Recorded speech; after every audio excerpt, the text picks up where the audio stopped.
Hey everyone, it's Denise, the nonprofit broad. I'm back again. I hope last week's information about the development audit was of use, including the blog and the freebie that's still available.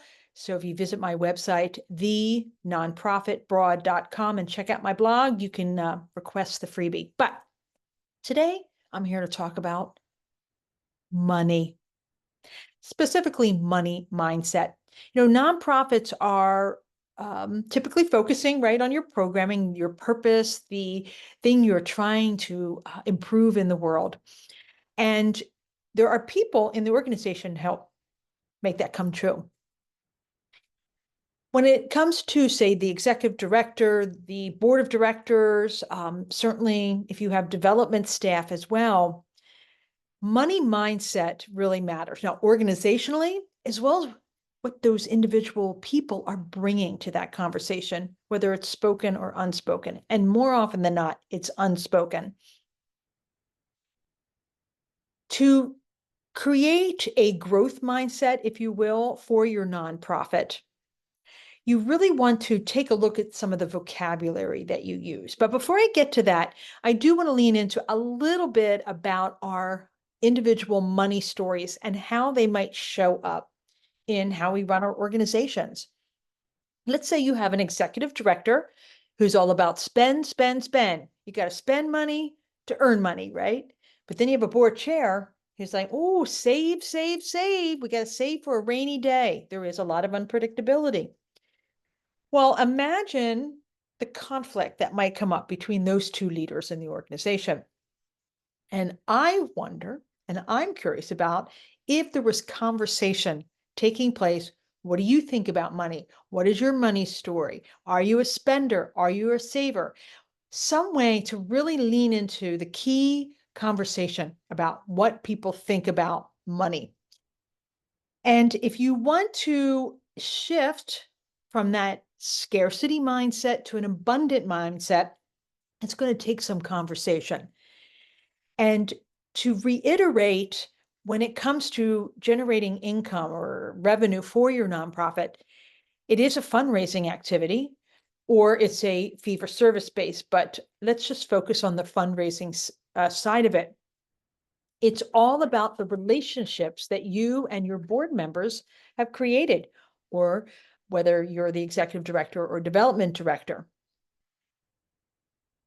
I think too, also, it's really important to stretch as well. In many cases over the years as a nonprofit professional, when we would lean into budget development every year, I always said, hey, let's look at our bottom line numbers that we need to really have. But also, let's make some stretch goals, right? Because you never know. I know personally, one of my money stories is if I have a limit, I'm going to stay to that limit. But if I have something to attain, I'm a little bit more motivated to make that happen. Another thing to look at, as I mentioned, is earned income or fee for service. A lot of nonprofits are doing that more and more often. Now, I worked for one nonprofit. We provided mental health care, and the earned income stream was through the insurance payments. But of course, insurance didn't cover 100% of it. So we had to fill the funding gap with contributed income, fundraising in a more traditional sense. But if you do not have an earned income stream, take a look at your mission, take a look at your programs, and see if there is an opportunity to develop such a funding stream.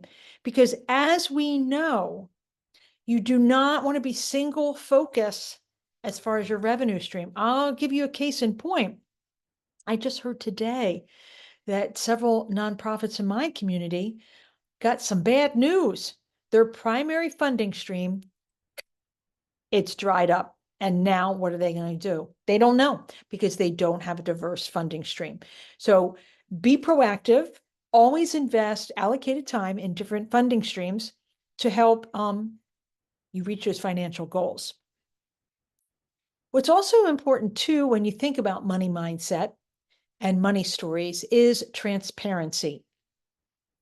Having information regarding your P&Ls, might be something to consider. Certainly internally in the organization, the staff should know what the operating budget is. They don't need to know specific, per se, salaries, but certainly they should understand what it takes and what it costs to run the organization, as well as fund the programming that they are helping facilitate.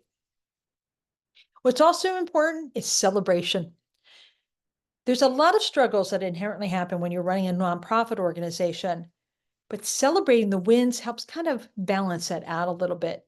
I remember working with nonprofits when we would receive a large major gift, perhaps a grant award. We were sure to celebrate that. We did that in a number of ways, announcing in the staff meetings, having staff also sign thank you notes, being part of that process to celebrate the generosity of the gift. So, in conclusion, money talk, money mindset, money, money, money. Say it 3 times with me. As an organization, money is a key asset to make sure you can run your organization and provide the programming that your mission is providing to the community. Also, your people are part of your capacity as well. I would encourage you in leadership to figure out a way to talk about money stories. And as a matter of fact, I will include a freebie in my blog about this topic. Some questions that you might want to use to get the conversation going. So I will put a link to the blog right in the comments section, but you can always go to my website, thenonprofitbroad.com, click on the blog, and you'll find it there. Thanks a lot and have a great day.